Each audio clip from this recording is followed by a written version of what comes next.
Hello friends, movie അപ്ഡേറ്റ്സിന് ഞാനിലേക്ക് സ്വാഗതം. ഡെയർഡെവിൽ bone again എന്ന് പറഞ്ഞിട്ടൊരു സീരീസ് വരുന്നുണ്ട് മാർവലിന്റെ ഭാഗത്തുനിന്ന്. അപ്പോൾ അതിൻ്റെ ഒരു ഫസ്റ്റ് ലുക്ക് കിട്ടിയിരിക്കുകയാണ്, ഞാൻ സ്ക്രീനിൽ കാണിച്ചിട്ടുണ്ട്. പിന്നെ ദ ഗേൾ ഫ്രണ്ട് എന്ന് പറഞ്ഞ പടത്തിൽ നിന്ന് ഒരു പോസ്റ്റർ ഇറക്കിയിട്ടുണ്ട് ദീക്ഷിത് ഷെട്ടിയുടെ ബർത്ത്ഡേ ആയിട്ട്. പിന്നെ ഡാക്കു മഹാരാജ് എന്ന് പറഞ്ഞ പടത്തിലത്തെ ചിന്നി എന്ന് പറഞ്ഞിട്ടുള്ള സെക്കൻഡ് സിംഗിൾ വരാൻ പോവാണ്. അത് നാളെ 4/29 അറിയിച്ചിട്ടുണ്ട്. പിന്നെ ചിരഞ്ജീവിനെ വെച്ചിട്ട് ശ്രീകാന്ത് ഒട്ടേല എന്ന് പറഞ്ഞിട്ടുള്ള ഡയറക്ടർ ഒരു പടം ഇറക്കുന്നുണ്ട്. അതിൻ്റെ ഒരു പോസ്റ്ററും അനൗൺസ്മെന്റ് ഒക്കെ വന്നിട്ടുണ്ടായിരുന്നു. ഞാനാണ് പ്രൊഡക്ഷൻ ചെയ്യുന്നതിൻ്റെ. അപ്പോൾ ആ പടത്തിൽ ഒരു പാട്ട് പോലും ഉണ്ടാവില്ല, പിന്നെ നായിക ഉണ്ടാവില്ല എന്നുള്ള പറഞ്ഞെടുക്കുന്നുണ്ട്. പിന്നെ ദാവീദ് എന്ന് പറഞ്ഞ പടത്തിൽ നിന്ന് വിജയരാഘവന്റെ ഒരു പോസ്റ്റർ വന്നിട്ടുണ്ട്. ആളുടെ ബർത്ത്ഡേ ആയിട്ട് വന്നിട്ടുള്ളതാണ്. ഹാപ്പി ബർത്ത്ഡേ ആശ എന്നാണ് കൊടുത്തിട്ടുള്ളത്. അതിൽ ആശ എന്ന് വിളിക്കണ പേരായിരിക്കും, അല്ലാതെ ആളുടെ പേര് ആശ എന്നാവാൻ ചാൻസ് ഇല്ല. ആന്റണി വർഗീസ് പെപ്പയുടെ പടമാണ്. പിന്നെ ഡ്രിങ്കർ സായി എന്ന് പറഞ്ഞ പടത്തിന്റെ 5 days to go പോസ്റ്റർ വന്നിട്ടുണ്ട്. പിന്നെ തിരുമാണിക്കം എന്ന് പറഞ്ഞ പടത്തിന്റെ 5 days to go പോസ്റ്റർ വന്നിട്ടുണ്ട്. പിന്നെ അളങ്കു എന്ന് പറഞ്ഞ പടത്തിന്റെ 5 days to go പോസ്റ്റർ വന്നു. പിന്നെ ബേബി ജോൺ എന്ന് പറഞ്ഞ പടത്തിലത്തെ ബീസ്റ്റ് മോഡ് എന്ന് പറഞ്ഞിട്ടുള്ള ഒരു പാട്ട് പുറത്തിറങ്ങിയിട്ടുണ്ട്. ഇതിന്റെ ഒരു ട്രെയിലർ പുറത്തിറങ്ങിയിരുന്നു. അതിൽ ഉപയോഗിച്ചിട്ടുള്ള സെയിം ബാക്ക്ഗ്രൗണ്ട് സ്കോർ തന്നെയാണ് സംഭവം. പിന്നെ പടത്തിന് അഡ്വാൻസ് ബുക്കിംഗ് ഒക്കെ ഓപ്പൺ ആയിട്ടുണ്ട്. പടം 25 റിലീസ് ആവുന്നത്. പിന്നെ ഒടയില 2 എന്ന് പറഞ്ഞ പടത്തിന്റെ ഭാഗത്ത് നിന്ന് തമിഴ്നാട് ബർത്ത്ഡേ ആയിട്ട് ഒരു പോസ്റ്റർ ഇറക്കിയിട്ടുണ്ടായിരുന്നു. അത് ഞാൻ സ്ക്രീനിൽ കളിക്കാം. പിന്നെ സെൽവരാഘവന്റെ അടുത്ത പടം എന്ന് വെച്ചാൽ ആൾ ഡയറക്ഷൻ ചെയ്യാൻ പോകുന്ന അടുത്ത പടം അനൗൺസ് ചെയ്തിട്ടുണ്ടായിരുന്നു, മെന്റൽ മനതിൽ എന്ന് പറഞ്ഞിട്ടുള്ളത്. അപ്പോൾ അതിന്റെ പൂജ നടന്നിട്ടുണ്ട്. ജയപ്രകാശാണ് പടത്തിൽ നായകനായിരുന്നത്. അപ്പോൾ അതിന്റെ ഫോട്ടോസൊക്കെ ഞാൻ സ്ക്രീനിൽ കാണിക്കാം. പിന്നെ ഐഡന്റിറ്റി എന്ന് പറഞ്ഞിട്ടുള്ള ടോവിനോ തോമസിന്റെ പടം, ആ പടത്തിന്റെ ഓഡിയോ റൈറ്റ്സ് എടുത്തിരിക്കുന്നത് സോണി മ്യൂസിക് എന്നുള്ള അറിയിച്ചിട്ടുണ്ട്. പിന്നെ ഗെയിം ചേഞ്ചർ എന്ന് പറഞ്ഞ പടത്തിലെ ദോപ്പ് എന്ന് പറഞ്ഞിട്ടുള്ള പാട്ട് പുറത്തിറങ്ങിയിട്ടുണ്ട്. ആസ് യൂഷ്വൽ ഒരു സുഖമില്ലാത്ത പാട്ട് തന്നെയാണ് ഇത്. പിന്നെ പുഷ്പ 2 The Roll എന്ന് പറഞ്ഞ പടത്തിന്റെ കളക്ഷൻ 16 ദിവസം കൊണ്ട് ഹിന്ദിയിൽ മാത്രം 645 കോടി കടന്നിട്ടുണ്ട്. പിന്നെ കടകൻ എന്ന് പറഞ്ഞിട്ട് ഒരു പടം പുറത്തിറങ്ങിയിരുന്നു, അത് പോട്ടിട്ട് റിലീസ് ആയിട്ടുണ്ട്. പിന്നെ പാലും പഴം എന്ന് പറഞ്ഞ പടം പോട്ടിട്ട് റിലീസ് ആയിട്ടുണ്ട് സൈനപ്ലയിലൂടെ. പിന്നെ താൻ ആരെന്ന് പറഞ്ഞിട്ട് പടം പുറത്തിറങ്ങിയിരുന്നു, അത് ഈ ഡിസംബർ 27 സിംപ്ലി സൗത്തിലൂടെ പുറത്തിറങ്ങുന്നുള്ളതാണ് കേൾക്കുന്നത്. പിന്നെ ബഗീര എന്ന് പറഞ്ഞിട്ടുള്ള പടത്തിന്റെ ഹിന്ദി വെർഷൻ ഡിസ്നി പ്ലസ് ഹോട്ട്സ്റ്റാറിലൂടെ ഡിസംബർ 25 പുറത്തിറങ്ങുന്നത് അറിയിച്ചു. പിന്നെ പഞ്ചായത്ത് ജെട്ടി എന്ന് പറഞ്ഞിട്ട് മറിമായും ടീം എടുത്തിട്ടൊരു പടം ഇറങ്ങിയിട്ടുണ്ടായിരുന്നു. എന്തായാലും ആ പടം മനോരമ മാക്സിലൂടെ ഡിസംബർ 24 OTT റിലീസ് ആവുന്നുള്ളതാണ് പറഞ്ഞു കേൾക്കുന്നത്. പിന്നെ ഏഷ്യാനെറ്റിലൂടെ ഡിസംബർ 25 7 മണിക്ക് ഉണ്ടാവും എന്നുള്ളത് പറഞ്ഞു കേൾക്കുന്നുണ്ട്. എന്തായാലും വരട്ടെ, കണ്ടു നോക്കണം. പിന്നെ OG എന്ന് പറഞ്ഞിട്ടുള്ള പവൻ കല്യാൺ അഭിനയിക്കുന്ന പടം, പവൻ കല്യാണിൽ ഞാൻ ഏറ്റവും വെയിറ്റ് ചെയ്യുന്ന പടമാണ്. അപ്പോൾ ആ പടത്തിൽ ഒരു ഐറ്റം സോങ്ങിൽ നേഹ ശെട്ടി ഉണ്ടാവും എന്നുള്ളത് പറഞ്ഞു കേൾക്കുന്നുണ്ട്. പിന്നെ സ്വർഗവാസിൽ എന്ന് പറഞ്ഞിട്ടുള്ള അർജ ബാലേജി അഭിനയിക്കുന്ന പടം, ആ പടത്തിന്റെ OTT റിലീസ് നെറ്റ്ഫ്ലിക്സിലൂടെ ഡിസംബർ 27 ഉണ്ടാവും എന്നുള്ള പറഞ്ഞിരുന്നു.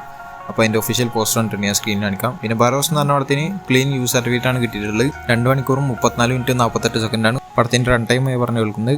പിന്നെ പടത്തിന്റെ ബുക്കിംഗ് ഒക്കെ ഓപ്പൺ ആയിട്ടുണ്ട്. പിന്നെ ഇന്ന് വൂഡ് എന്ന് പറഞ്ഞ ക്യാരക്ടറിനെ ഇൻട്രോഡ്യൂസ് ചെയ്തുകൊണ്ട് ഒരു വീഡിയോ ഇറക്കിയിട്ടുണ്ട്. പിന്നെ അമൽ നീരദും മോഹൻലാലും വീണ്ടും ഒന്നിക്കാൻ പോവുകയാണ്. സാഗർ എലിയസ് ജാക്കി എന്ന് പറഞ്ഞ പടത്തിന് ശേഷം ഏകദേശം കൺഫേം ആയ രീതിയിലൊക്കെ പറഞ്ഞു കേൾക്കുന്നുണ്ട്, പക്ഷെ ഉറപ്പിച്ചിട്ടൊന്നും തോന്നുന്നുണ്ട്. പിന്നെ അറ്റ്ലി അടുത്തായിട്ട് സൽമാൻ ഖാനും കമൽഹാസനെ വെച്ചിട്ടാണ് പടം എടുക്കുക എന്നുള്ളതൊക്കെ പറഞ്ഞു കേട്ടിരുന്നു, പക്ഷെ ഇപ്പൊ അങ്ങനെയല്ല കേൾക്കുന്നത്. ഇപ്പോൾ വിജയ് സേതുപതിനെ വെച്ചിട്ടാണ് പടം എടുക്കുക എന്നുള്ളതാണ് കേൾക്കുന്നത്. എന്തായാലും കണ്ടന്നെ അറിയാം. പിന്നെ സൂപ്പർമാൻ എന്ന് പറഞ്ഞിട്ട് ജെയിംസ് ഗൺ എടുക്കുന്ന പടം, അവിടുത്തെ ടീസർ ട്രെയിലർ വരും എന്ന് പറഞ്ഞിരുന്നു, അത് വന്നിട്ടുണ്ട്. നല്ലൊരു ടീസർ ട്രെയിലർ ആയിട്ടാണ് തോന്നിയത്. കുറച്ചുകൂടി കളർഫുൾ ആണ് മുന്നത്തെ സൂപ്പർമാൻ്റെ പടമൊക്കെ വെച്ച് നോക്കുമ്പോൾ. എന്തായാലും ഗംഭീരം തന്നെ പ്രതീക്ഷിക്കാം. പിന്നെ സെല്ലാർ എന്ന് പറഞ്ഞ പടം ഇറങ്ങിയിട്ട് 1 വർഷമായിട്ടുണ്ട് ഇപ്പോൾ. അപ്പോൾ സെലിബ്രേറ്റിംഗ് 1 year എന്നുള്ള രീതിയിൽ ഒരു പോസ്റ്റർ ഇറക്കിയിട്ടുണ്ട് കോമ്പല ഫിലിംസിന്റെ ഭാഗത്തുനിന്ന്. പിന്നെ പ്രശാന്തിൽ ഒരു കാര്യം പറഞ്ഞിട്ടുണ്ട്, സെല്ലാർ 2 എന്ന് പറഞ്ഞ പടം ആളുടെ പടങ്ങളിൽ ബെസ്റ്റ് പടമായിട്ട് ചെയ്യണം എന്നുള്ളതാണ് ആൾ ഉദ്ദേശിക്കുന്നതെന്നാണ് പറഞ്ഞിട്ടുള്ളത്. എന്ന് വെച്ചാൽ ആൾക്ക് പോലും ചിന്തിക്കാൻ പറ്റാത്ത രീതിയിൽ, അല്ലെങ്കിൽ ഇപ്പോൾ ആൾക്കാർ ചിന്തിക്കുന്നതിനായിട്ട് മൗലികമായിട്ടുള്ള രീതിയിൽ ആൾ ചെയ്യണം എന്നുള്ളതാണ് പറഞ്ഞിട്ടുള്ളത്. എന്തായാലും ഗംഭീരാവും തന്നെ പ്രതീക്ഷിക്കാം. അത് പറഞ്ഞിട്ടുള്ളത് ഇപ്പോൾ അവർ ഒരു year of cellar special interview എന്ന് പറഞ്ഞിട്ട് സംഭാർക്കിയിട്ടുണ്ട്, അതിലൂടെയാണ്. പിന്നെ NTR നീൽ എന്ന് പറഞ്ഞിട്ടുള്ള പടം, NTR വെച്ചിട്ട് പ്രശാന്ത് നീൽ എടുക്കുന്ന പടമാണ്. ആ പടം ഇതേമാതിരത്തെ ഒരു സംഭവമായിരിക്കില്ല, പക്ഷെ പീരിയോഡിക് ഫിലിം ആയിരിക്കും എന്നുള്ള പറഞ്ഞിട്ടുണ്ട്. പക്ഷേ മിത്തോളജിക്കലായിട്ട് എന്ന് വെച്ചാൽ ഇപ്പോൾ ഈ പുരാണങ്ങൾ അതിലൊക്കെ പെടുത്തിയിട്ടുള്ള ഒരു പടമായിരിക്കില്ല, പഴയ കാലത്ത് നടക്കുന്ന ഒരു കഥ തന്നെ ആയിരിക്കും എന്നുള്ള പറഞ്ഞിട്ടുണ്ട്. പിന്നെ സൂര്യ ഒരു കാര്യം പറഞ്ഞിട്ടുണ്ട്, ഇനി ആളുടെ 2 പടം വെച്ചിട്ട് ഓരോ വർഷം ഇറങ്ങും എന്നുള്ളത്. എന്ന് വെച്ച് കഴിഞ്ഞാൽ അടുത്ത വർഷം ഇനിയിപ്പോൾ സൂര്യ 44 സൂര്യ 45 ഇറങ്ങും. അതാണ് അതിൽ സൂര്യ 44 ആണ് ഞാൻ മെയിനായിട്ട് വെയിറ്റ് ചെയ്യുന്നത്. നിങ്ങളതിനെ വെയിറ്റ് ചെയ്യാനുള്ളത് താഴെ കമൻറ്റ് ചെയ്യുക. പിന്നെ ഇപ്പോൾ കാണിച്ചിട്ടുള്ള സൂര്യ 45 ലുക്കാണ് വണങ്ങ എന്ന് പറഞ്ഞ പടത്തിൻ്റെ ഓഡിയോ ലോഞ്ചിന് വന്നപ്പോൾ കിട്ടിയിട്ടുള്ളതാണ്. സാൾട്ടംപർ ലുക്ക് ഗംഭീര ലുക്കായിട്ടാണ് തോന്നിയത്. പിന്നെ മമ്മൂട്ടി വിനായകനും നിൽക്കുന്ന പടം, ജിതിൻ കെ ജോസാണ് പടം എടുത്തിട്ടുള്ളത്. ഷൂട്ടിംഗ് ഒക്കെ കഴിഞ്ഞാണ്. അപ്പോൾ ആ പടത്തിന്റെ ടൈറ്റിൽ തമിഴിലായിരിക്കും എന്നുള്ളതാണ് പറഞ്ഞു കേൾക്കുന്നത്. എന്ന് വെച്ചാൽ ഒരു തമിഴ് പേരായിരിക്കും പടത്തിന്റെ പേരായിട്ട് വരിക എന്നുള്ളത്. എന്തായാലും വെയിറ്റ് ചെയ്തറിയാം എന്തായിരിക്കും പേര് എന്നുള്ളതൊക്കെ. പിന്നെ മാർക്കോ എന്ന് പറഞ്ഞ പടത്തിന്റെ ഭാഗത്തുനിന്ന് ക്യാരക്ടർ പോസ്റ്റേഴ്സ് വന്നിട്ടുണ്ട്. ജഗദീഷിന്റെ പേര് ടോണി ഐസാക്ക് എന്നുള്ളതാണ്, അത് നമ്മൾ മുന്നേ തന്നെ പറഞ്ഞതാണ്. പിന്നെ കബീർ ദുഹാൻ സിംഗിന്റെ പേര് സൈറസ് എന്നുള്ളതാണ്, സൈറസ് തന്നെ വായിക്കാനുണ്ട്.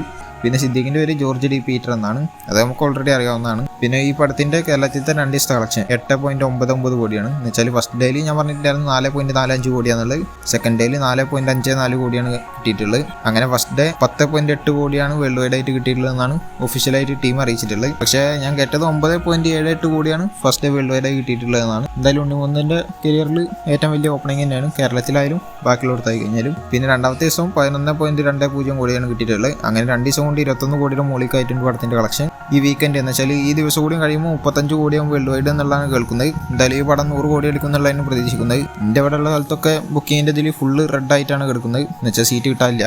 പിന്നെ പടത്തിന് സക്സസ് ടീസർ ഇന്ന് 3 മണിക്ക് ഇറക്കുമെന്ന് പറഞ്ഞു, അത് വന്നിട്ടുണ്ട്. സക്സസ് ടീസർ എന്ന് വെച്ചാൽ ഒരു ആക്ഷൻ ടീസർ എന്നുള്ള രീതിയിലാണ് അവർ കൊടുത്തിട്ടുള്ളത്. പിന്നെ ആക്ഷൻ ടീസർ എന്ന് കൊടുക്കാൻ കാരണം തന്നെ ഇതിൽ ഫുള്ള് ഫൈറ്റിൻ്റെ സീൻസാണ് കൂടുതലും കാണിച്ചിട്ടുള്ളത്.